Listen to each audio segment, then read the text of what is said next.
नमस्कार मित्रों, आप सभी को पता है कि भारत में जो राजनीति है बहुत तगड़ी चलती है। खैर ये जो अभी कानून आया था, मोदी जी लेकर के आए थे, तो इस कानून का खुल कर के विरोध हुआ और मुझे लगता है कि इस कानून में थोड़ी बहुत सुधार की आवश्यकता थी। मतलब ये कानून वापस लेने की भी आवश्यकता नहीं है। खैर ये ब्राह्मणों को लग सकता है कि हाँ भाई हमारे ऊपर बहुत ज़्यादा जो है कि प्रेशर पड़ जाएगा, हमारे ऊपर लोग झूठा केस कर देंगे। बात सही है क्योंकि बीते दिनों में बहुत सारे ऐसे केस आए जिसमें कोई पांडे जी, कोई तिवारी जी थे। वो 42 साल बाद जेल से आए, तब तक उनका पूरा परिवार खत्म हो चुका था। 42 साल बाद वो निर्दोष साबित हुए। उनके ऊपर SC/ST एक्ट किसी दलित समाज की महिला ने लगाया था छेड़खानी का, और 42 साल बाद पता चला कि वो निर्दोष हैं। और जब तक वो आए उनकी पूरी जवानी खत्म हो गई थी। 22 की उम्र में गए थे बेचारे, जब तक आए पूरी जवानी खत्म हो गई, पूरा परिवार खत्म हो गया।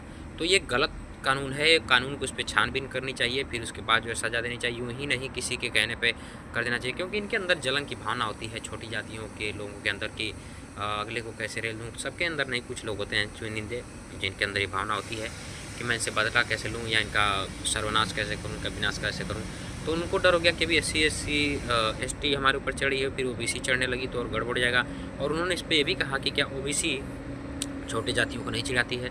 बिल्कुल सही है कि OBC कैटेगरी में कुछ ऐसे लोग हैं जो जातिवाद करते हैं। तो देखिए कानून एक तरह सही था, थोड़ा बहुत बदलाव चाहिए था, लेकिन क्षेत्र के नाम पर जहाँ लोगों के साथ गलत व्यवहार होते हैं, उनके अंग के नाम पर, जैसे कि लंगड़ा है, अंधा है, बहरा है, अपांग है, दिव्यांग है, तो इस तरह से मुझे लगता है कि सही नहीं है किसी के ऊपर टीका टिप्पणी करना।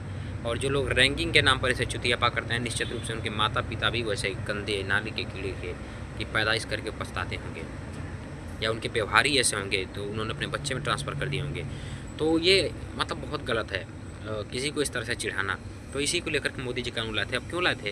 क्योंकि अभी हाल फिलहाल में असम का एक बंदा था जिसको लोग दिल्ली में नेपाली नेपाली कहा करते थे।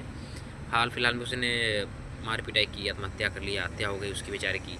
तो मुझे बहुत बुरा लगा था। हमारे देश के लोग हैं, यदि हम क्षेत्र के नाम पे लोगों को चिढ़ाएंगे तो सबसे बड़ा घाटा ये होगा कि हमारा देश जो है टुकड़ों टुकड़ों में बँटना शुरू हो जाएगा। याद रखिए, सभी हमारे भाई हैं, सभी हिंदुस्तानी और भाई हैं, चाहे दक्षिण भारत का हो, चाहे उत्तर भारत का हो, चाहे पूर्वी भारत का हो, सब एक दूसरे के भाई हैं।